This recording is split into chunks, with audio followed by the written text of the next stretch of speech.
දැන් හිටපු බුද්ධි ප්‍රධානී සුරේෂ් සලේ මහතාව විවිධාකාරයෙන් කොටු කරගන්න විවිධ කුමන්ත්‍රණ යනවා. ඒ අතරේ ඔහු විසින් මේ විවිධ තොරතුරු අර පුපුරාගත් පිරිසට දුන්නා කියනවා. දැන් මේ සම්බන්ධයෙන් මොකද්ද ඔබ වහන්සේලාගේ අදහස?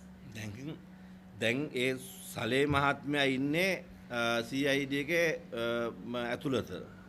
ඒතර ඔහු අද හිරකාරයෙක් විදියට සිරගත කරලා ඔහුට දැඩි දඬුවම් වගේ පවා ලබා දීලා තියෙනවා. දැඩි දඬුවම් කියන්නේ අපි අද සඳහන් කරපු විදියට. එතකොට දැන් මේකට මොන හරි දෙයක් ගොනු කරන්න එපාය. ගොනු කරලා එතුමා පිළිගත්තා හරි මොන පිළිගත්තා හරි මේ වගේ දේවල් ප්‍රකාශ කරලා මේ අධිකරණයට ඉදිරිපත් කරන්න ඕනේ. ඒක තමයි මේ කළා තියෙන්නේ. නිසා මේ DNA පරීක්ෂණයකට මේ යොමු කළාය තුන්වෙනි වතාවට හරි යොමු කළා. ඒක ජනාධිපතිතුමා විසින් ගත යුතු ක්‍රියාමාර්ග. ඒක සලේ මහත්මයා විසින් ගත යුතු ක්‍රියාමාර්ගයක් නෙවෙයි.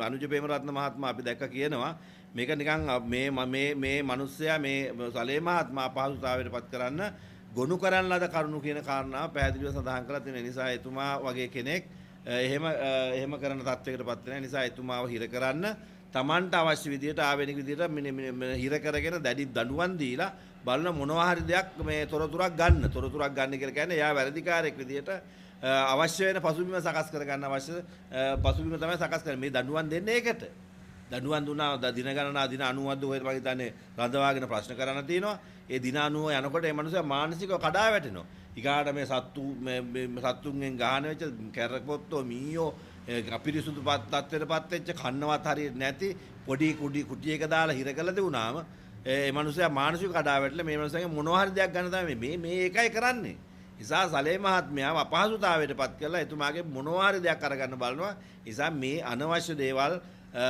මේ සඳහන් කරන්න කියන කාරණා තමයි මතක් කරන්න තියෙන්නේ